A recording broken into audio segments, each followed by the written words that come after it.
So for this session, we will hear a presentation on supporting migrant workers using trauma-informed practice.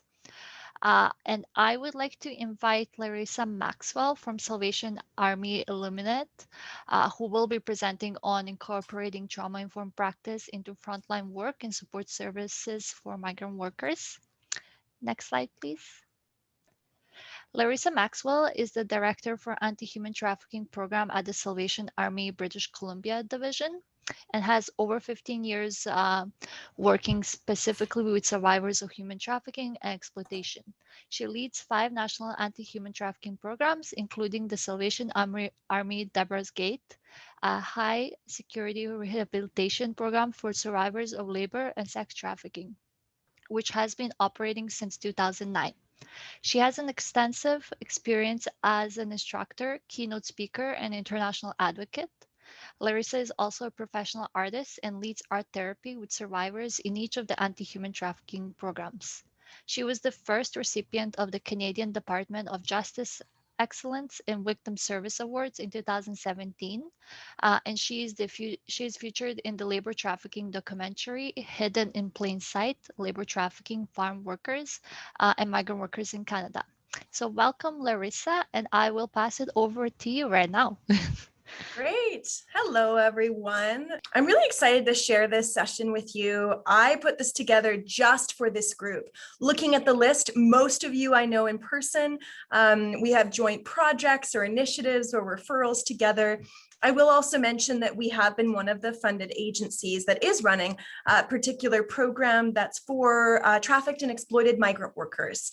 And so I'm going to zoom back from that experience today and talk a little bit deeper about trauma-informed practice, particularly as it relates to this wonderful and diverse population of migrant workers.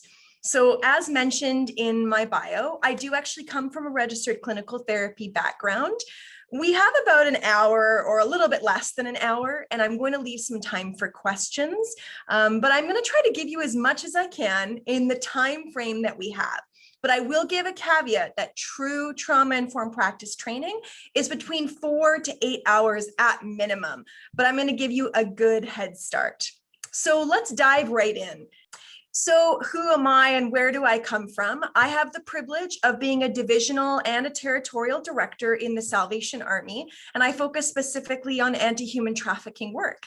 In BC, we do that under the umbrella of Illuminate. So Illuminate is a group of programs that boldly disrupts the cycles of human trafficking by illuminating public awareness through education, relentless intervention strategies, safe spaces for survivors to heal, and establishing networks that build back extraordinary lives for those affected. So what this means is I spend every day in the privileged company of individuals who are recovering from trauma.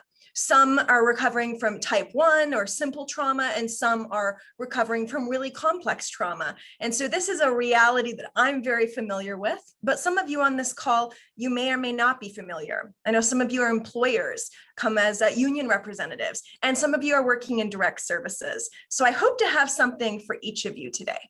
All right, let's start at the basics. The first thing I'll say is that a lot of the material today is from multiple sources, which I have at the end of the presentation, but I would recommend if you take a little Google, there's something called the BC Trauma Informed Practice Guide.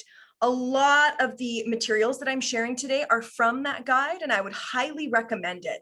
I pulled out for you what's more relevant to this group. There's quite a bit in there about healthcare and mental health services, but I think it's still relevant. So please take a look at that resource. So at its basis, trauma-informed practice is when you have an awareness of what trauma is.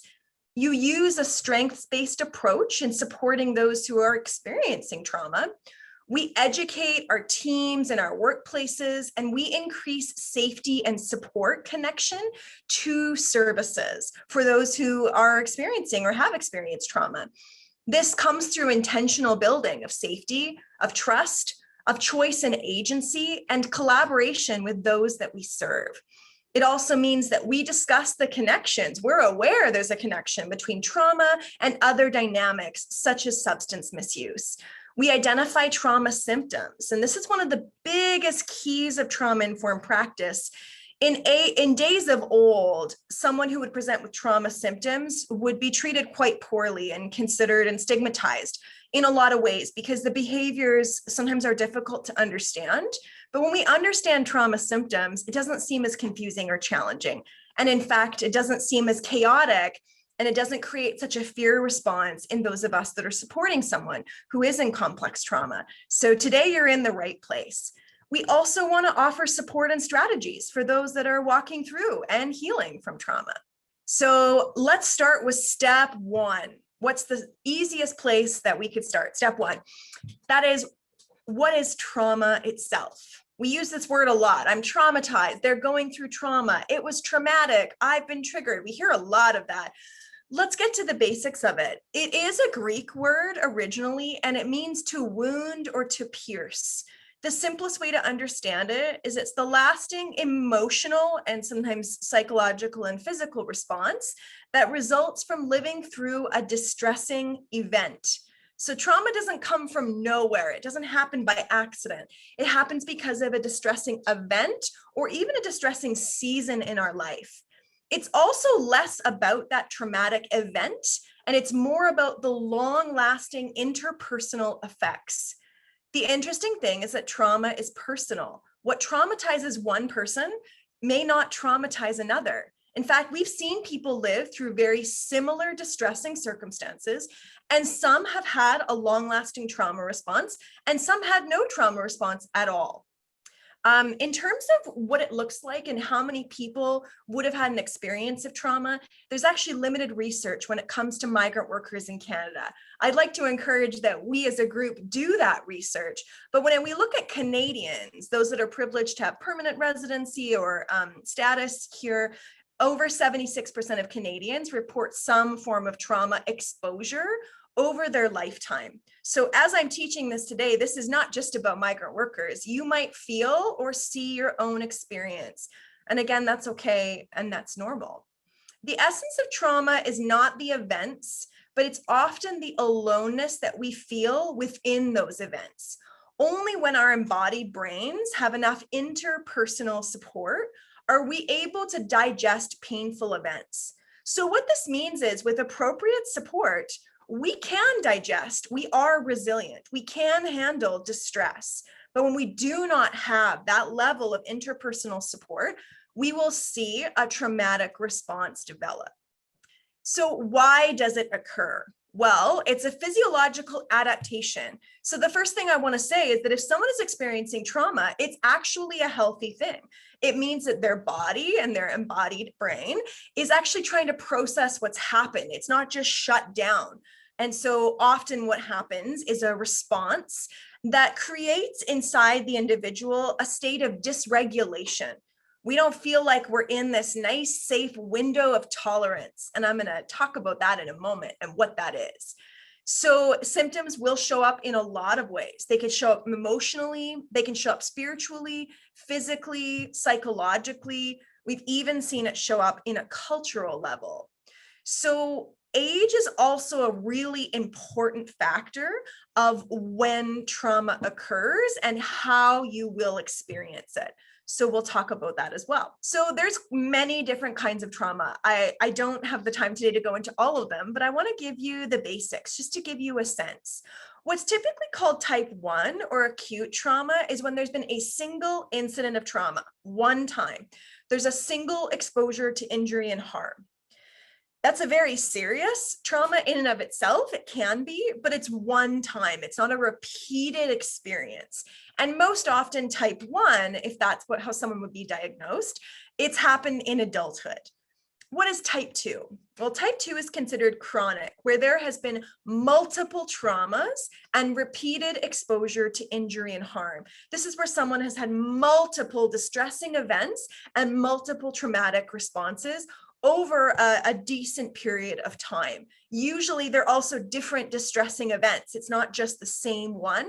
It could have been living through an earthquake, plus losing a family member, plus going through a divorce, plus experiencing a sexual assault, plus, living with an alcoholic family member or something like that, someone struggling with substance misuse. And so there's many different kinds of experiences that can happen in type 2. Type 3 is what's considered the most complex. It's multiple repeated pervasive traumas, and often it's been occurring since childhood. So that's a difference here, is that when it happens in those developmental years, it imprints in a bit of a different way. There's also another type of trauma that I want to bring up, and this is relevant to any individuals who identify as BIPOC or Indigenous, is critical race trauma. And this is the very real trauma, and especially right now, we're very aware of this in Canada when we're looking at the systemic genocide and colonization of Indigenous people. Systemic racism, discrimination, and colonial trauma is incredibly real, and it's incredibly unique. There's also other forms such as historical trauma, disaster, cultural trauma. So I won't go into all of those today, but that's to give you an idea of the diversity of experiences people have to distressing events. So let's talk about migrant workers specifically, because there's not a lot of training when it comes to the specific experience of migrant workers. I've had the privilege of walking with thousands of migrant workers, not just in BC, but across Canada in many different industries and coming to Canada on many different streams. Some that I have supported have not been trafficked or exploited, and some that I've supported, almost, about 75%, have experienced really severe experiences, both in Canada, but also in their country of origin or their home country, or countries they've migrated through for work.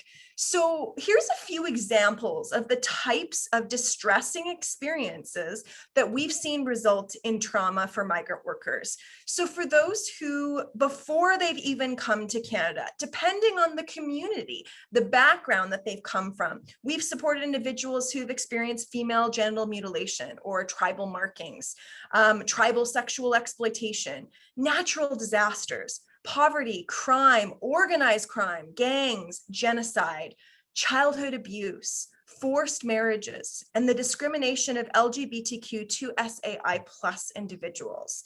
So those are just a few that could have happened in their life before even coming to Canada. And then in the journey to Canada, some have also experienced a lot of distress in that process. Some have experienced financial abuse through things like illegal recruitment fees to get jobs in Canada, or really dubious employment consultants and other processes that have been really, really distressing and exploitive. Many have had a loss of their life savings or have had to invest their life savings to even try to come. Many are leaving their children, their family, their culture, and the comfortability of their language, going somewhere where they feel so foreign and sometimes feel very unwanted. And lastly, while in Canada, for most, they have communicated the isolation and separation that they feel, because often they can't bring their families. Very rarely can they. They're often very far apart, even from small children, aging parents, loved ones, and partners. Many have struggled with different forms of depression, even work addiction. We also see that individuals here in Canada have experienced historical and systemic racism. And at the other piece that many have experienced but not always been able to articulate is a bit of an invisible caste system. We like to think that doesn't exist in developed countries, but there's actually a lot of work showing that that's very clear here in Canada. And it was only until the pandemic that we really saw the general Canadian realize how integral migrant workers are to our economy, and we actually can't survive without them. That's not just during the pandemic, that's all the time. And we know that every year we need to bring more and more migrant workers to Canada because of labor market shortage and Canadians who don't want to do certain jobs. And so that's another piece that many migrant workers feel, whether that's from a community level, whether it's a systemic level, or it's even in their employment circumstances or the neighborhoods they live in. For those that have been potentially exploited or trafficked, there's a much deeper level of distressing experiences. I'm not going to go into all of these, but this is what we work in every day, which might be, quite far on the spectrum, but I hate to share with you, it's quite common. From psychological trauma, such as insulting and intimidating, excluding, degrading, discrimination, to physical trauma, such as violence, dangerous work environments, isolation, food and rest deprivation, extreme weather conditions without adequate equipment or clothing, to sexual trauma, secretive abuse and assaults from employers to workers or between workers, abuse of those who are from diverse people groups, restriction of relationships or intimate connections, or even language use. And so we have seen some really extreme levels, but unfortunately, I wouldn't say it's uncommon. So those that we're supporting, and I know there's employers here also, many of whom are very concerned to be fair and equitable employers. You might be employing someone who got an open work permit because their previous experience before you was very exploitive. So it might not be a trauma from your workplace, but it still happened in the Canadian experience. And it's something they're now living with and they're now coping with. So step 2. So the step 1 was awareness. Step 2, we want to learn how to identify and make the links. So the first thing you're going to want to keep your eye out for, and you're probably already seeing it, but you might not have known this is what it's called, is activation. Activation is the trauma-informed language instead of using the word trigger. So a trigger, as you can imagine, is really gun language oriented. It's quite violent sounding. And for those who have English as a second language, it can be really, really distressing to use that. So in our programs and in most trauma-informed programs, we use the term activation. Activation is when there's a mental transportation. So the ventral vagus nerve is activated. And what happens is our memory can get hijacked, and things like flashbacks, disassociation, memories, insomnia, all of these different kinds of activators can come up. And they're typically activated by the senses. So they're activated really randomly, which is hard for the person with trauma because you don't know when it's coming. It's why you feel a little chaotic and out of control.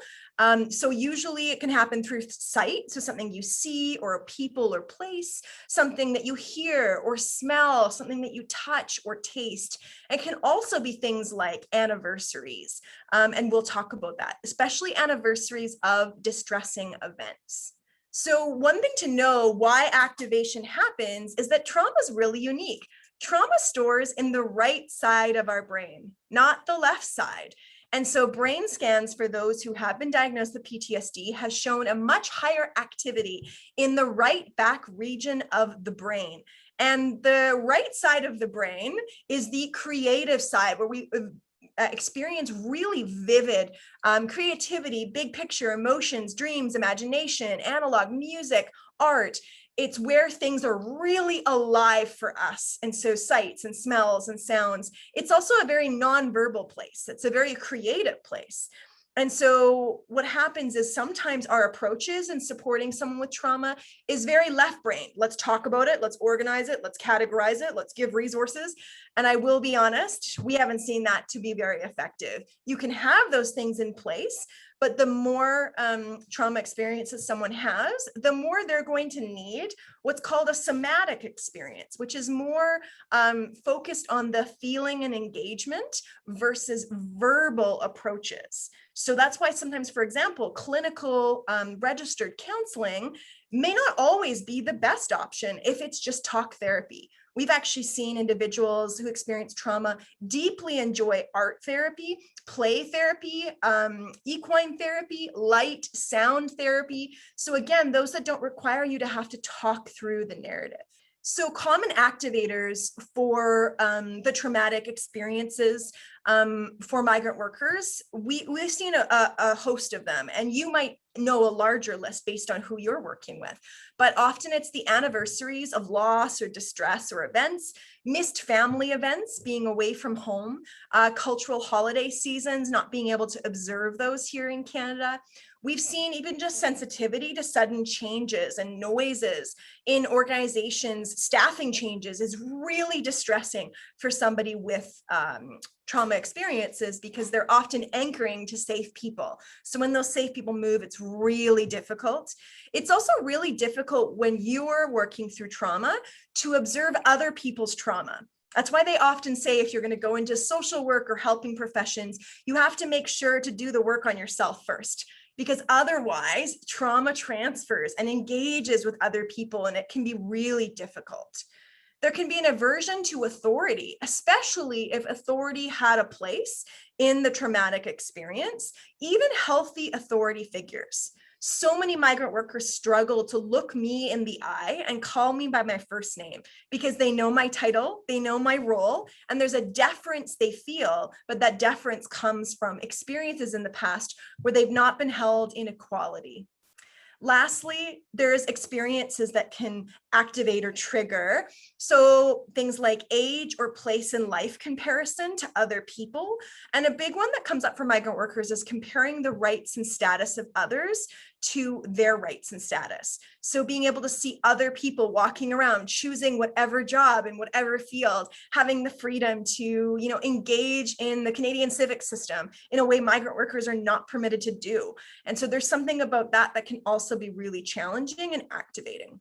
So another tip I have for you is when you are with someone who is experiencing trauma, typically when we experience trauma, we're not super articulate. So don't expect someone to come and give you a list of all the things they're going through and what's happening and what their symptoms are. That's very uncommon unless they've had some supportive agencies come around them.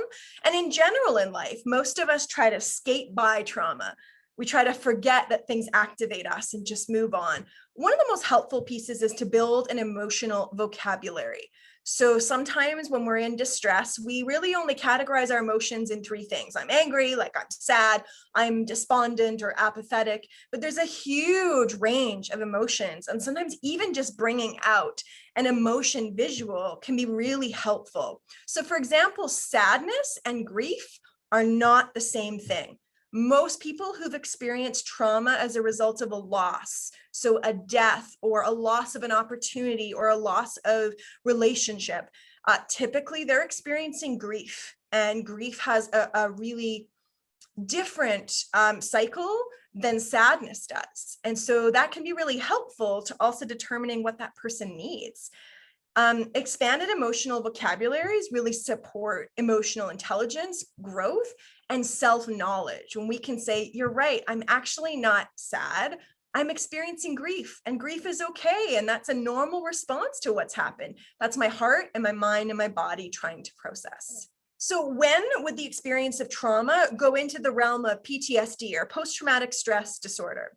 So most people who go through a traumatic event may have a temporary difficulty to adjust and cope. That's pretty common. Let's say we all lived through an earthquake, and many of us, we've lived through some distressing experiences. I know many of us probably on this call, we were watching the television when the second plane hit the Twin Towers in the US, in New York on 9/11. That was an actual live distressing event that many of us saw, and we didn't even see it coming. Most of us weren't there, but we still experienced that. And so afterwards, most of us are going to have a temporary difficulty. You don't just walk away and say, I'm fine. There's something about that experience that deeply can impact us. But when something becomes an acute disorder, it's typically, lasts for about 4 weeks or less. When it might move into the realm of post-traumatic stress disorder is longer than a few weeks, so about 4 weeks. And again, you don't need to diagnose this. You would need a healthcare provider to be walking with someone. So you don't have to worry in your role to diagnose someone with PTSD, but you might bear witness to it. So PTSD or CPTSD is complex post-traumatic stress disorder, is when symptoms are long-lasting and they interfere with day-to-day functioning, and they actually get more intense over time. They don't decrease over time. So things like intrusive memories, avoidance, negative changes in thinking and mood, physical and emotional reactions, suicidal thoughts when there wasn't any before the distressing experience. So it does require a physical examination and a psychological evaluation using some criteria from the DSM-5, but there is quite a few formal treatments. And again, for those of us on this call, we'd be making the referral to support them to a formal treatment. But there's a few other things that we can do as trauma-informed practitioners. So the first thing is, for many of us, now that we've built awareness, we've talked about language and ways to engage and approach and to look at activation, understand it, we also need to understand that trauma is not the end of the story. And I hear that a lot. They're traumatized. Their life is ruined. They'll never recover. I don't like any of those phrases because none of them are accurate. Over about 25 years ago, we started to really see and have some great brain and neuro research that has shown that we are much more resilient than we think. We have a neuroplasticity in our brains and the ability to make new neural pathways when there was broken or traumatic pathways, traumatized pathways before that. And so as a trauma-informed practitioner, you are a beacon of hope. You are the one that says there is post-traumatic growth. Many people, in fact, will say afterwards with the appropriate support that they may have experienced suffering, but they've also experienced something else. And here's the top 5 categories for people who've experienced trauma. They can experience a renewed commitment to life fulfillment versus temperamental happiness. It does something to your perspective. It can become a driving force to help others, instilling a deeper sense of universal community and altruism. It can become a force of dramatic life change. You can find deeper meaning in life and an increased openness to new experiences. So do we want people to be traumatized? Absolutely not. But if someone does have an experience of trauma, that's not the end of the story. And with appropriate support, it might be something that could be transformed in their life to really impact them positively. There are 3 keys that have been found for post-traumatic growth. And this is partly where we come in. Over half of trauma survivors in some pretty large studies have reported that their experience of trauma benefited their life. I don't know about you, but I have a bit of a hard time with that. I've experienced trauma in my life. I don't know if I would say that I would ask to go through it again. And, if I had the choice to have never gone through it, I might fall in that category. But there's actually quite a few people who say I'm stronger for it. I wouldn't take it back. I wouldn't change it. It doesn't mean we should create opportunities for people to get distressed, but it does mean it's not the end of the story. And the 3 things that are most common for those who have recovered and really found deeper healing and benefit in their life is number 1, a commitment to positive thinking. And I don't mean just, saying positive mantras. I'm talking about mindfulness. I'm talking about taking back the internal narrative so that our brains are not just on fire, firing things at us all day. The second is appropriate long-term recovery supports. So usually if we do have PTSD, we're going to need some support for a while. We also want to have honest communication with ourselves and with others. One part about trauma is that when it's not dealt with, it can create really deep cycles of shame and of guilt. And shame and guilt often, without support, can lead to isolation. And so that isolation can also lead to different forms of hiding ourselves, of deception, of withdrawing. And so honest communication with ourselves and others is allowing ourselves to be honest, to give permission to walk through what we're going through, and to allow a few select safe people into that process. So the third step here is to create safety and accommodation. So you want to be services and workplaces that welcome survivors of trauma in services, because, newsflash, if over 70% of Canadians have had an experience of trauma, just imagine what that is for migrant workers. So we can expect that many of those we're working with, working for, employing have experienced trauma. And we can attune our approach, and I'm going to teach you how. We can also use approaches that are not always verbal. We can use strength-based language, which I'll teach you, and support coping and grounding. So what is attunement? Attunement is when we adjust how we respond when someone is presenting with the experience of trauma. So it's giving complete, non-judgmental, responsive attention to another person. So should you see some of the indicators that someone has gone through something, that's really all you need to know. You don't need to know the whole story. Immediately, that should put something into motion for you where all the distractions go away.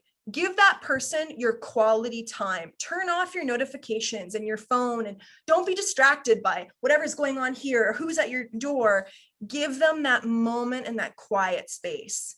As a practitioner, so if you're a service provider, or even if you're an employer, or even a union rep, resist the fear, the panic, and the avoidance of chaos. When someone is in a lot of traumatic experience, it can present as a lot. Don't panic. You don't need to go into the tornado that they're experiencing. Invite them to come outside of that to you. Ooh, sirens, good timing. Very good timing. You also want to teach and model self-regulation. And so I'm going to teach you today how to present coping options and be willing to participate as you teach them things. So you're not just teaching someone something, you're actively showing them how you would do it as well. And you create individualized, sustainable plans or coping plans to maintain progress. So I'll show you how to do that as well in our last few minutes here. So let's talk about trauma-sensitive language.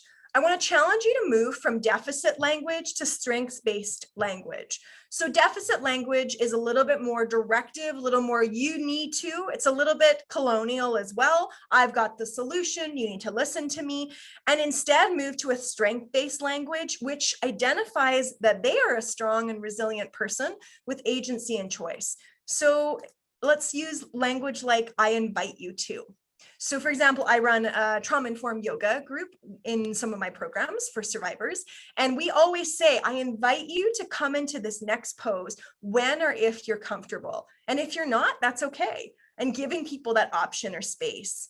We also want to move away from saying someone's traumatized to saying they're adapting to the experience of distress. We also want to move away from saying someone is manipulative, because sometimes trauma, there's a lot, and we don't always know how to get our needs met when we are experiencing complex trauma. What we need to see that as is not manipulation, but having difficulty asking directly for what we actually want, what we actually need. So sometimes we use other ways to try to get our needs met, and we need to have some grace and some patience for that. Let's move away from the trigger language. I know it's really rampant in a lot of our programs. Start challenging yourself to say activators. Activators mean something is alive inside, but it doesn't mean something's wrong. It's not wrong to be activated. That's actually normal and good. Our brain is trying to heal. We also want to move away from saying this person's unstable. They can't be in our programs, or they can't work here because they've got too much going on. First of all, trauma is healable over time. So they're not always going to be unstable. They can and they will build healthy coping tools with the right support when they're ready. And so you can see this shift from deficit to strength-based and hope. We also want to support individuals to move within their window of tolerance. So if you look at this here, the window of tolerance is the optimal zone where you can deal with the stress of life.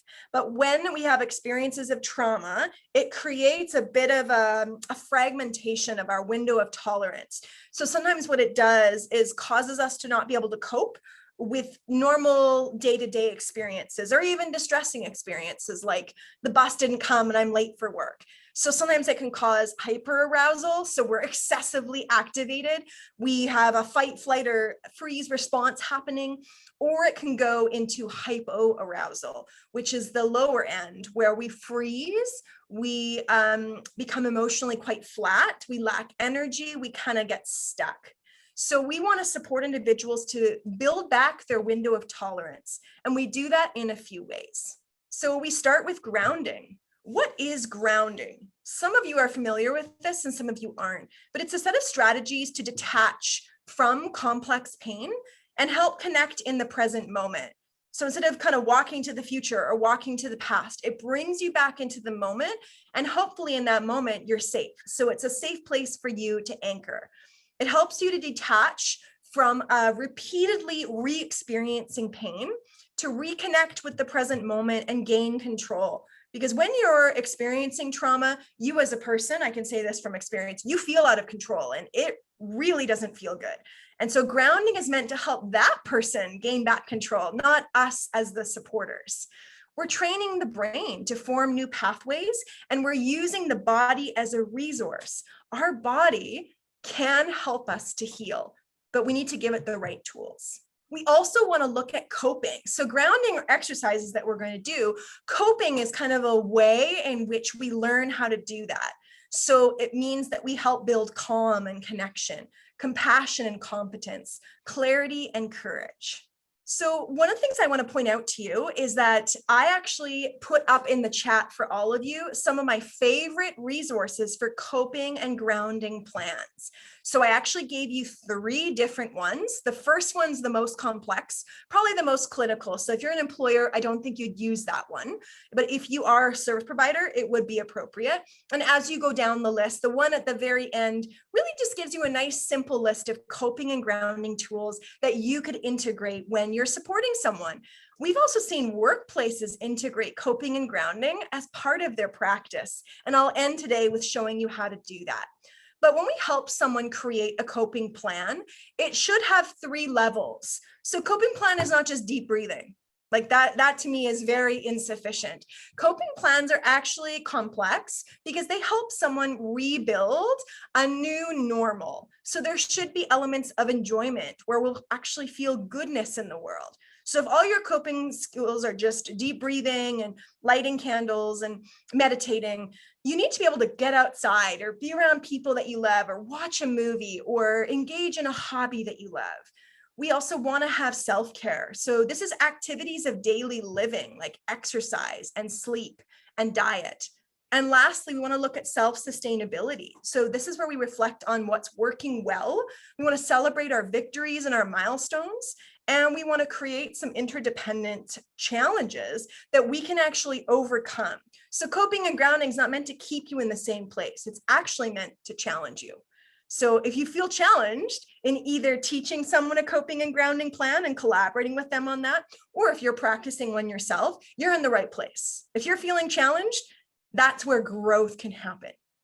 So here's a powerful framing thought for all of us. Trauma can become a vital part of your life, just like stones can support and strengthen the root structure of a tree. Like a tree, you are resilient. With patience and support, your roots can be restored and your branches will spread again. So I want to transition to the last piece, and I put this together today for the employers in the room. So what does it mean to be a trauma-informed workplace? The first thing I want to say is that every workplace should be a trauma-informed workplace. If we're talking about over 75% of the Canadian workforce, plus probably much more in the migrant worker workforce, this is something that needs to be standard. And in fact, I actually teach this and train large companies like Slack and Uber how to do this in their programs. So there's a few core elements to how in an employment environment, we can offer whole person care. Years ago, workers were cogs and wheels. We're seeing that is not an appropriate approach to what a workplace is. A workplace is not just utilitarian. It's actually a place where people spend a huge amount of their lives. And we have an ability, and I know even myself, I am an employer with a large organization, of course. It is my responsibility to care for my people, not just that they get their work done. It's that they actually live a life that's whole and healthy as far as my influence at work can go. So we want to build safety, active steps where there's physical, emotional, and psychological safety in the workplace. We want to engage choice where individuals actually are a part of decision making and they know their rights and responsibilities. When we don't know our rights and responsibilities, there's an immediate power inequity that happens in our organizations. We want to engage collaboration where there's individual and shared power, where individuals who work with you are actually engaged in planning the services that affect them. And lastly, trustworthiness. We want to build and emphasize interpersonal boundaries, clarity of tasks, and a no shame approach should someone be processing something. All of this, you hope, will actually result in empowerment. And I've seen it in action in workplaces that when we do skill building of employees, and when it's prioritized, they develop internal resilience. When individuals are challenged, they feel validated and affirmed, especially when they're in contact with leadership. And when we seek to empower the lived experiences of trauma and healing versus making that person feel like they're the problem. So trauma-informed workplaces include a self-defined balance of wellness habits, adequate sleep and rest, productivity, exercise, participation in meaningful activities, nutrition, social contact, and supportive relationships. The workplace that you operate or you offer for others, do you consider this? Do you seek to build goals in these areas? So trauma-informed workplaces have a few practical strategies, and I understand there's a lot of text on here. My apologies, but I wanted to not have too many slides today. But there's quite a few elements, and I'm just going to pull out a few. The first is we want to normalize the struggle. I think sometimes we expect everything to be the norm, and there's a lot going on in our world right now. People are going through a lot that we don't know, and they may not necessarily share at work or share through the process of coming to Canada as a migrant worker. So we want to encourage help-seeking behaviors. Sometimes people only get help when they're at the end of their rope. We should proactively be seeking help and support. Provide regular information on what and how to access employee and family assistance programs, including from those who have accessed. So one of the things that I do in every one of my team meetings, I talk about our EFAP program, and I tell the team that I access it, and I tell them how I access it and what it's done for me. And I, the other day, was sharing tips and tricks. Here's how you access a counselor with the right experience for your experience when you call, this group or that group that's part of your EAP or EFAP provider. If you don't have that in your workplace, you might want to consider it. The dividends that it will provide, the long-term investment is huge in people's lives, not just in your workplace. We also want to see peer role modeling where the leaders show appropriate levels, not inappropriate, but appropriate levels of vulnerability, and the public, basically to publicly normalize struggles, to not just hide it and say we're all strong and we're all fine and we're all resilient. Have a no shame approach in coming forward, acknowledging pain and celebrating healing. I know a workplace that actually does celebrations for people who are 10 years sober. And one of the ways they do that is they don't have alcohol at their team events, even when they're offsite. They do that in honor of them and say, no, all of us are here together and we're celebrating your sobriety. So that's a really positive workplace. And that's the last point I'm going to pull out of this slide is wellness-oriented events from a workplace. Move away from alcohol-themed staff events, focus different activities on building growth and positive experiences and even artistic engagement. If people want to engage in a party-like environment and atmosphere, it doesn't necessarily need to be through an employment scenario. And in fact, that's often where a lot of very unsafe things can occur. So it's something for us to think about. So how would you become a trauma-informed workplace? Well, the first thing I'll say is it is a bit of a process. It's worth the investment, and it is something I consult on. So you're welcome to reach out to me to discuss this further, and I can talk to you about different options that are available. But the first step is something I've done many times, which is conduct a trauma-informed organizational assessment. Look at your organization. Engage your team members in it and a few external partners because it's helpful to have additional perspectives. The second is invite and structure supportive lived experience roundtables. And again, there's a really important way to do that with ethical storytelling and boundaries so that it's properly safe, but people with lived experience get a chance to actually speak into the strategies that would be there to support them and others. There's also those 5 principles I talked about earlier. How would you make adaptations in each one? Step 3 is that you actually look at a minimum of 2 to 3 policy implementations. So actually structuring some pieces around trauma-informed approaches and encouragement of programs for this purpose, such as employee and family assistance programs. Lastly, you want to equip leadership and appropriate team members with trauma-informed training. And like I mentioned, longer than about 45 minutes, probably 4 to 8 hours at minimum. So what are your action steps from today? And this is really me coming to the end here. We're going to open up for your questions and thoughts. I see a few questions in the chat. Please add more or your comments as we round out to the end, and I'll do my best to answer them. So what do I want to challenge you from today? The first is I do want to challenge you to access further training. I want you to consider how you could adopt a strength-based language. So I will invite you, using trauma-informed language, to adopt a strength-based language in a way that would work for your organization.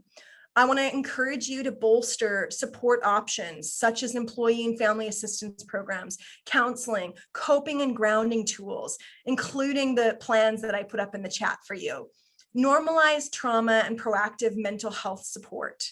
Make a workplace where it's common that we seek support before we need it.